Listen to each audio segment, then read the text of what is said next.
everybody, welcome to Patrick's Scale Studio.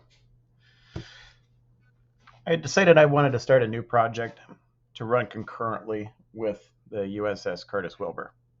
A lot of people do planes out there already, but I like working on airplanes as well, and I've already seen quite a few reviews on it, but I'm going to do it anyway.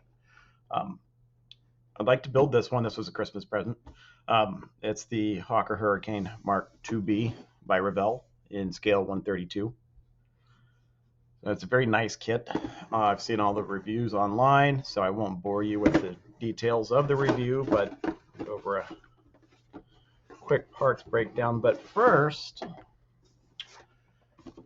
with that, I'm also going to build this. I don't have very many RAF subjects completed or even in my stash. So when I build kits, I also like to I like to build multiple kits at the same time if they're using the same colors. Both the cockpits on these will be in that cockpit green color used by the RAF during World War II. So we'll be doing that.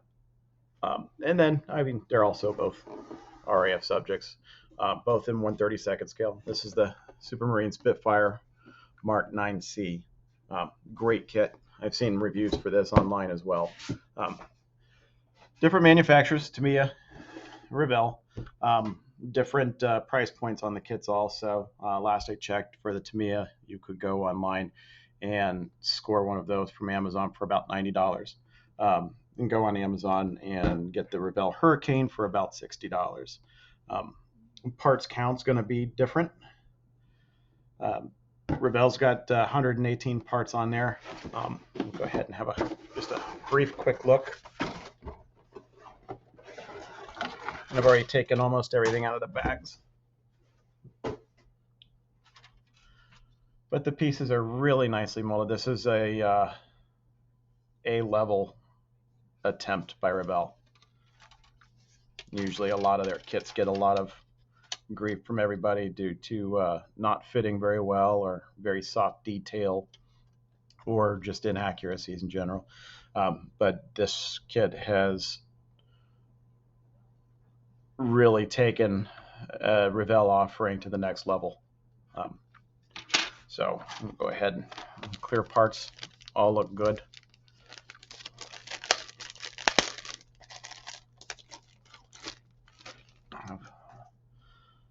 No distortion there. Very nice clear parts.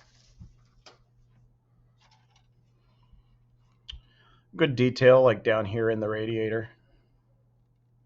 And we've got the actual radiator fins. The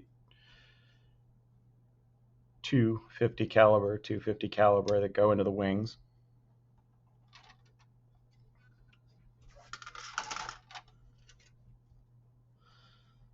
Wheels look good.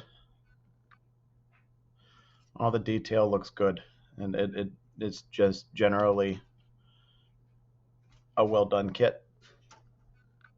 The wings have got fantastic detail also. There's raised and recessed detail, panel lines, raised rivets, good shape on the wings.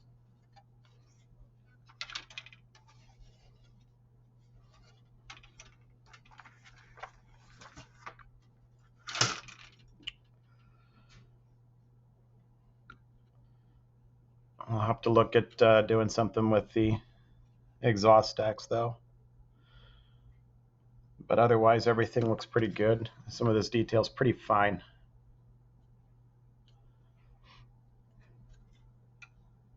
And the spots there in the wings for 4 more 50 cal and 4 more 50 cal. Oops. Oh.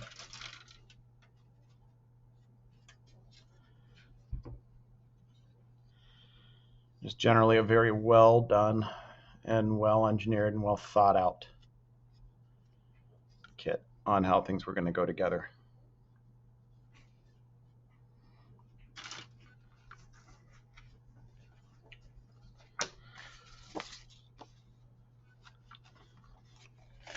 Decals look good. Everything looks to be properly unregistered. One thing I don't like, though, is the roundels not being offered as complete. So that's going to be a effort to make sure that those are lined up properly and centered.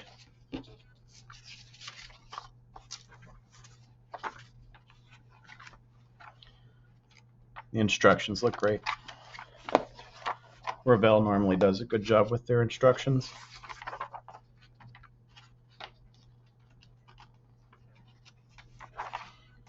It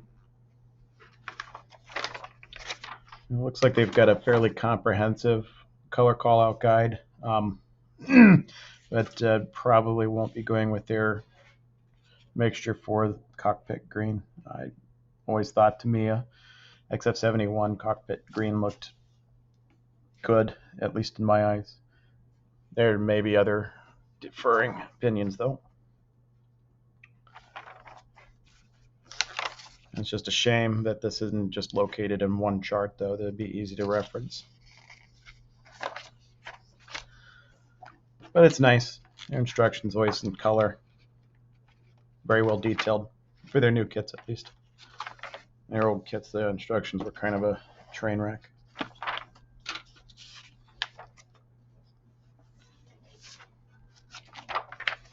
It looks like it'll be a fun kit. The only thing I see really missing detail-wise looks to be seat belts. So I think I've already got something in mind for that, though.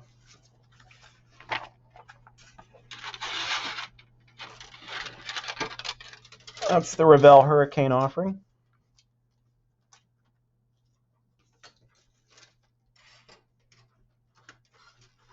Next up, we'll have a look at the Tamiya Spitfire.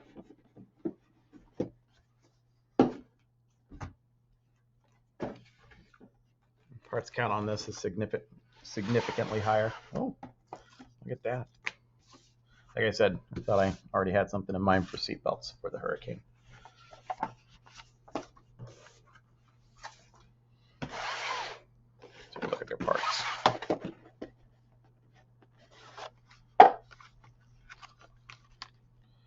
Looks like the cowling panels are very nicely molded, very thin. It'll be a pleasure to put together. A fret of steel photo etch.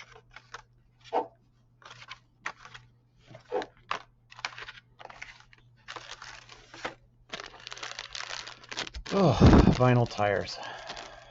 And it looks like brake lines for the main landing gear.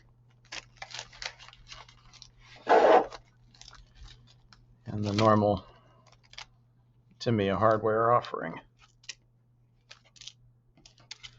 Some steel pins, more steel pins, some nuts and bolts that are tiny. Some magnets. It looks like those are going to be used to attach the cowling panels, giving you the ability to make the kit with removable cowl panels to see the engine most likely. And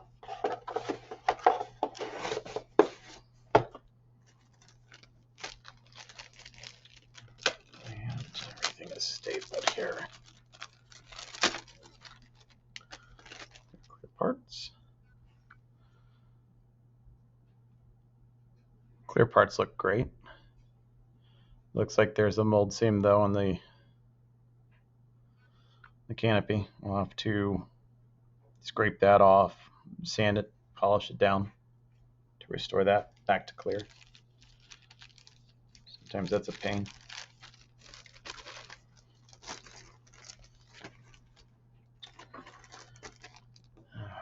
And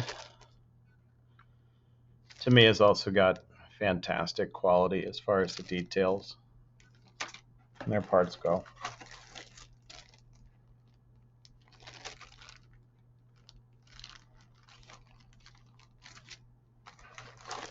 This is what I like to see.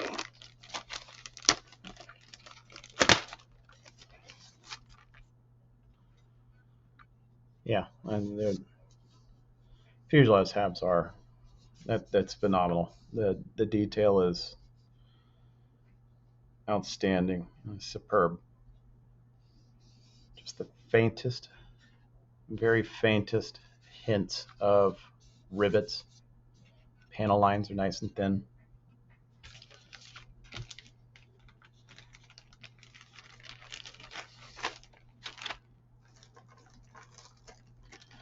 It even comes with a figure.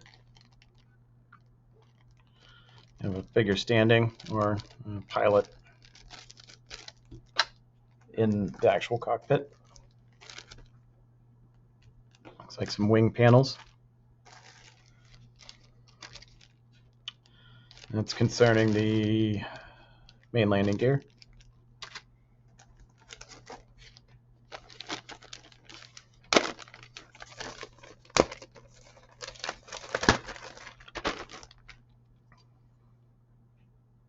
There's the cockpit. Looks like that's going to build up nicely. It'll be very detailed. No molded in seat belts or anything though. And this is something that to me has really done well with on their 1/32 kits. And that's providing a very well detailed engine. So this looks familiar because I put it together, one for a P-51D Mustang and put two together for their 1/32 Mosquito kit.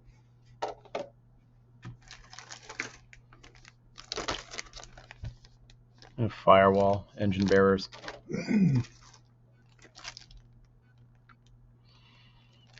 Bombs and some things that will attach to the bottom. More pieces for the engine mount, support, bearer, what have you. We'll look at their wings real quick.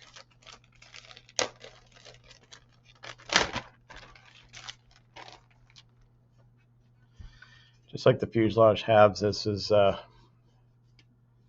some of the best detailing I've seen in a kit.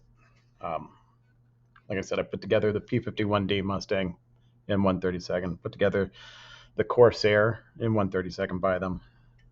Also put together the Mosquito in 1/32 by them. In all cases, every time, the detail has been outstanding, but this possibly is even better. So very well done.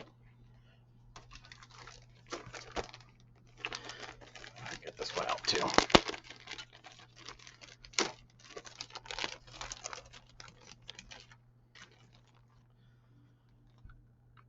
And no surprise, fantastic detailing on these parts too. No surprise at all though. So with that, just leave the mountain of styrene there. We'll look at their offerings here. Warning, tech tips. This beautiful poster showing decal placement and the paint scheme for the main subject, even though you can do this in three different schemes.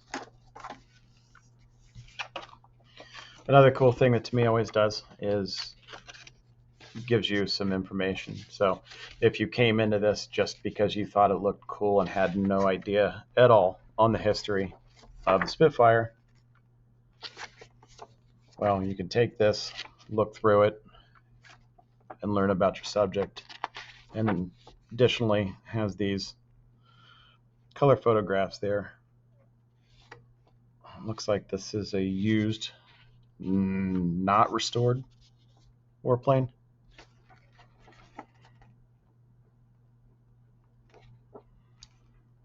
Oh, to me, it always does fantastic work.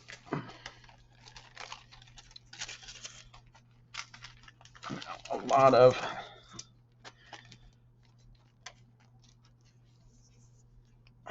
okay.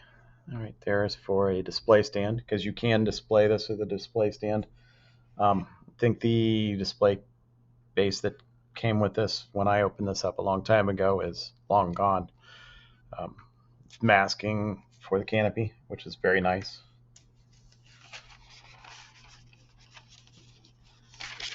Their decals are always really, really pretty. The color's vivid. Artwork really well done, very well detailed. I know a lot of people claim that Tamiya decals are just too thick, and they are thick. You can run your finger across this, and it feels like slight speed bumps on a piece of otherwise flat paper. But with enough setting solution, I've always been able to get their decals to lay down just fine and not be super noticeable. Those look pretty good. And we'll probably use them. And their instructions, like Revell's, are fairly comprehensive. Their color call-out section, there are a lot of colors there. The only thing is I like how it's all on one page, but it's very small. Is the one nice thing that Revell's got are their instructions so far, is just having easier to identify color callouts.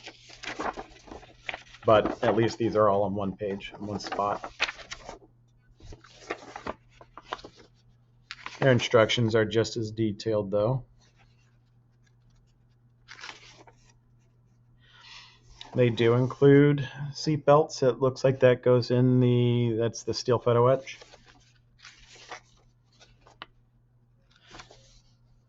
The rudder.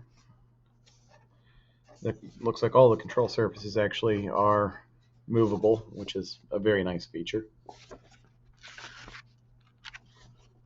The various wing panels on or off if you want to detail gun bays, things like that.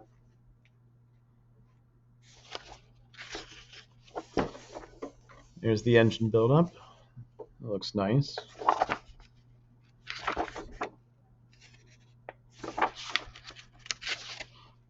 I could practically do a chapter just on the engine buildup.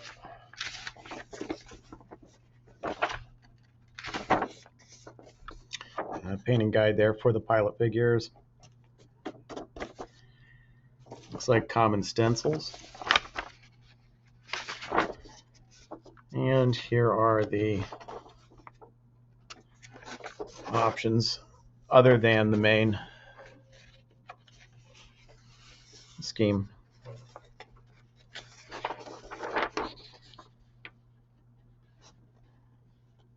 So there's that.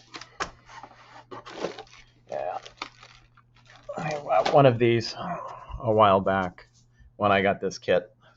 They're fabric seat belts, steel photo etch buckles, and hardware for the seat belts.